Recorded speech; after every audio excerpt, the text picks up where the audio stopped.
Então, eu queria agora que a gente pudesse ouvir a Miriam.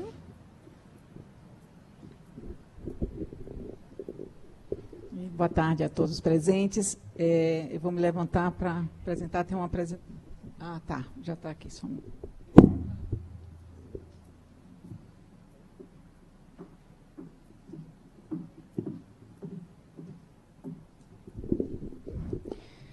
Bem, para muitos que estão aqui, devem estar pensando, olha ela aí de novo falando do consultório de rua, né? E eu perguntei para a Alba, vem cá, Alba, porque eu de novo, né? Ela disse, você começou essa história, Miriam, e ninguém melhor do que você para falar.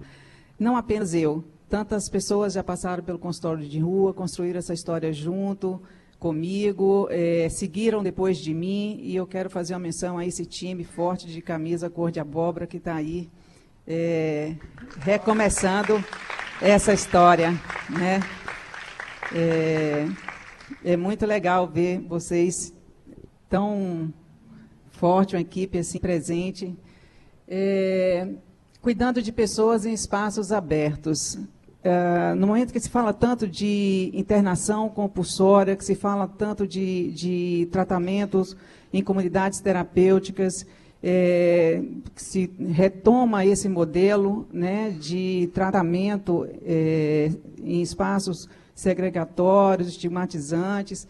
Então, eu acho que vou falar nesse espaço aqui da Abrange, de consultório de rua, ainda que eu já tenha falado tanto, que outras pessoas tenham falado e que muitos dos que estão aqui presentes já conheçam essa história, é um momento em que a gente ressalta a importância da gente estar com dispositivos em espaços abertos, se contrapondo a essa política de tratamentos em espaços segregatórios. Pode passar, por favor? Então, assim, um pouco da história mesmo, né? Eu comecei a fazer o consultório de rua em 99. Então, essa foto, para mim, desse carro emblemático, ele não existe mais, né, Nery?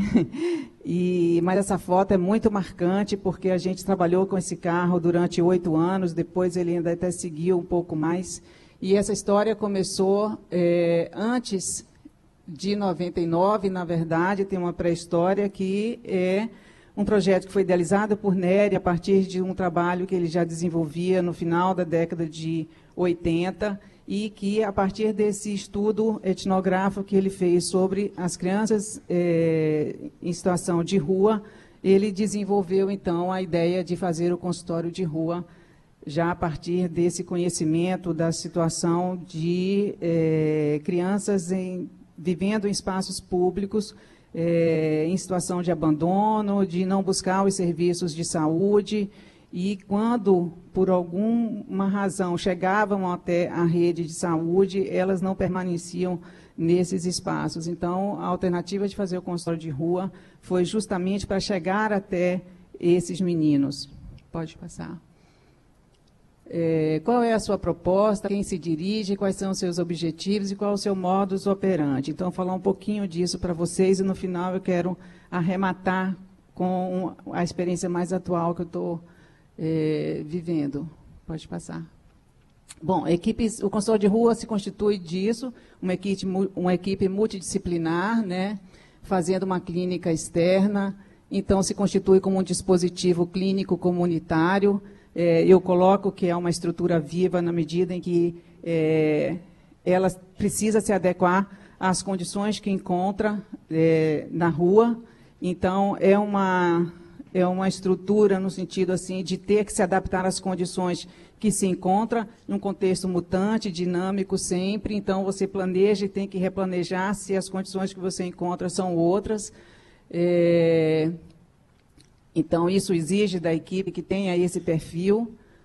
O atendimento, óbvio, extramuros, né? Acontece os atendimentos em loco. O trabalho é dentro da perspectiva de uma atenção integral, que é garantida pela multidisciplinaridade da equipe, pela interdisciplinaridade também. A atuação se dá na perspectiva da redução de danos, e uma coisa importante a se considerar é exatamente isso, essa aproximação. Ela vai se constituindo aos poucos, na medida em que se aproxima, se identifica quais são as demandas dessas pessoas que estão no espaço público, desassistidas, onde a questão social se sobrepõe e se impõe o tempo inteiro.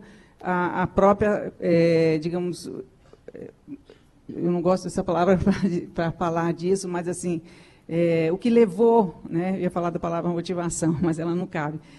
O que leva essas crianças, esses jovens, esses que acabam se tornando adultos ou já vão também para a rua adultos, a se manter numa situação de viver na rua. Então, elas, durante um bom tempo, elas eram, se falava muito delas como se fossem invisíveis. Agora elas têm uma visibilidade negativa, né, onde se coloca que essas, como hoje já se falou muito aqui nas mesas, e se falou muito bem na mesa anterior, onde ela tem uma visibilidade estigmatizada de craqueiro, enfim, né, de periculosidade.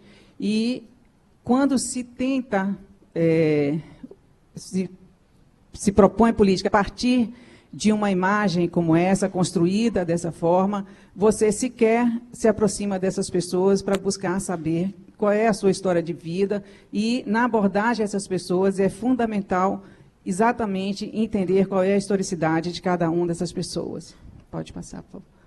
Então, a equipe mínima que a gente acabou formatando, né, a experiência começou em 99 e, aos poucos, a gente foi construindo a experiência e compreendendo a partir do que a gente identificava como demandas e necessidades da população atendida, qual seria a composição melhor para essa equipe. E acabamos definindo que seria com um psicólogo, educador social, assistente social, médico, redutor de danos e um motorista com a capacitação e agente de saúde.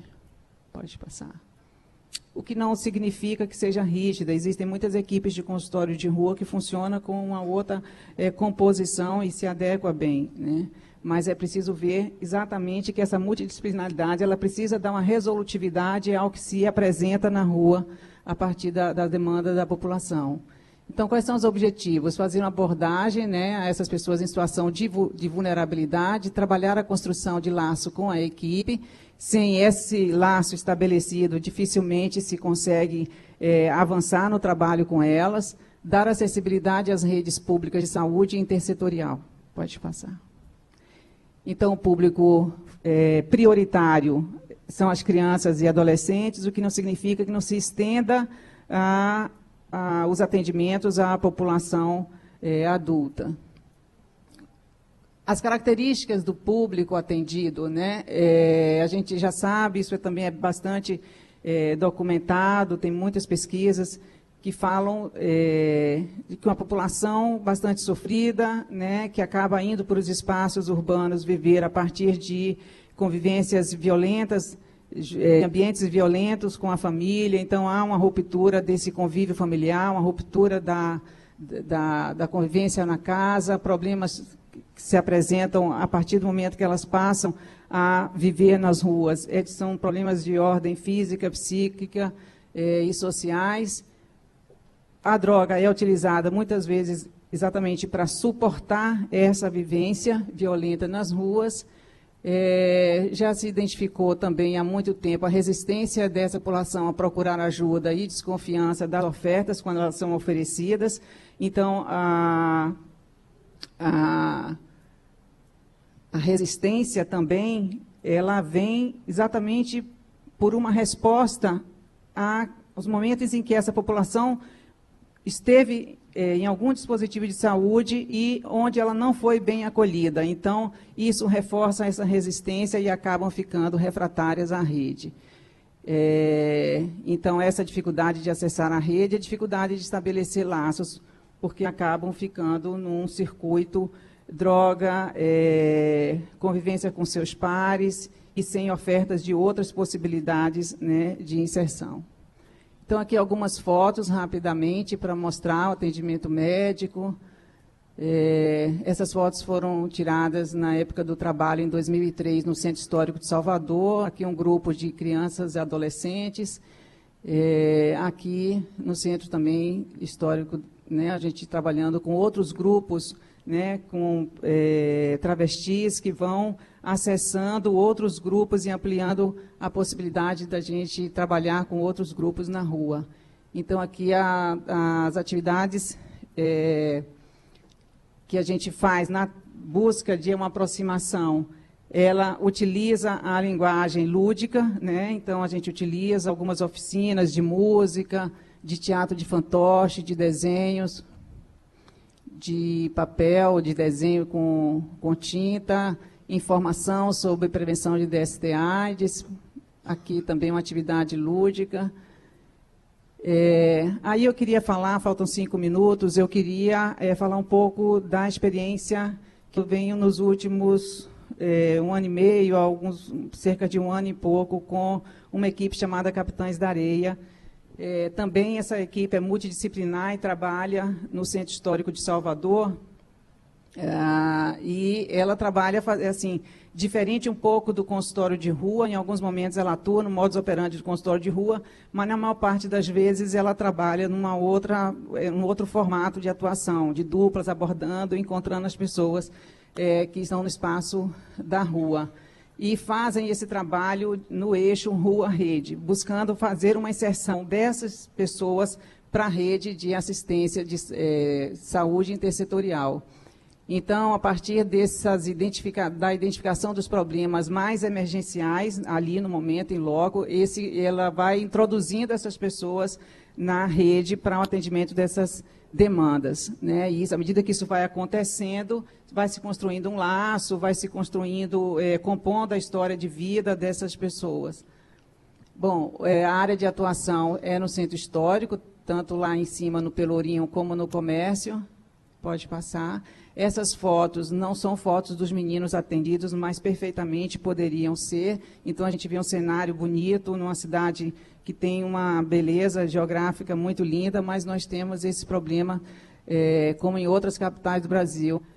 Então, assim, eu queria mostrar que o papel de uma equipe multidisciplinar, né, de uma equipe de rua, é fazer essa inserção de uma população que está fora da rede, que está refratária, que está desassistida, e fazer a inserção dessa população à rede de saúde intersetorial, à rede de educação, enfim, cultura, etc. Oferecer outras possibilidades. E, à medida que faz essa inserção, buscar uma reabilitação. Contudo, essa inserção tem se mostrado intermitente. O que acontece? Eu queria mostrar só o próximo slide, por favor. A equipe tem feito a mediação dessas pessoas em situação de vulnerabilidade para a rede.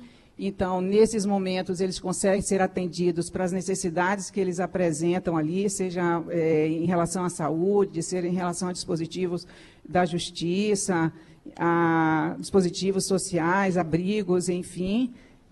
A gente também tenta manter o contato com os familiares, na medida em que esses contatos são possíveis e que eles permitem que a família também é identificada, né? Pode passar. Então, eu fiz um levantamento no ano passado da rede acessada por caso. E isso deu uma visibilidade grande ao trabalho que a equipe vem desenvolvendo, mas mostrou que, independente da equipe intermediar o acesso à rede em qualquer dispositivo da rede, seja na área da educação social, qualquer justiça, o que a gente identificou, pode passar o segundo, são apenas 2 exemplos, pode passar, que o meu tempo está acabando. Então, assim, as considerações acerca desse trabalho de sistematização e levantamento da rede acessada é que não existem na rede em Salvador serviços suficientes para o atendimento das demandas dos jovens, né? Então, um deles que é essencial são serviços de caráter residencial, tipo unidade de acolhimento. Nós não temos uma unidade de acolhimento em Salvador, nem para criança, nem para adulto. Uma outra consideração é a existência de serviços dispostos no território, por si só não garante um funcionamento em rede de modo efetivo. Então, a despeito esses meninos terem tido uma circularidade por vários dispositivos da rede, isso não garante a inserção efetiva deles, não garante a articulação desses dispositivos entre si, né? Então, esses 2 fatores pelo menos até o momento, se a gente não tem dispositivos como unidade de acolhimento, como outros que são essenciais para o atendimento dessas demandas, a gente não pode dizer que... Está acabando, né? Cortou meu pensamento. Pode passar. Então, isso, a disposição no território dos serviços, ela precisa ser garantida para uma efetividade, que haja uma interlocução entre eles e que haja uma corresponsabilização de todos os serviços para o atendimento dessa população, o que a gente não observa na prática, né? Então, se não há uma comunicação e se não há tomada de responsabilização sobre esses casos, isso acaba não sendo efetivo nem resolutivo. Pode passar? Então, é isso que eu queria dizer, né? Agradecer a atenção de vocês e depois seguir no debate.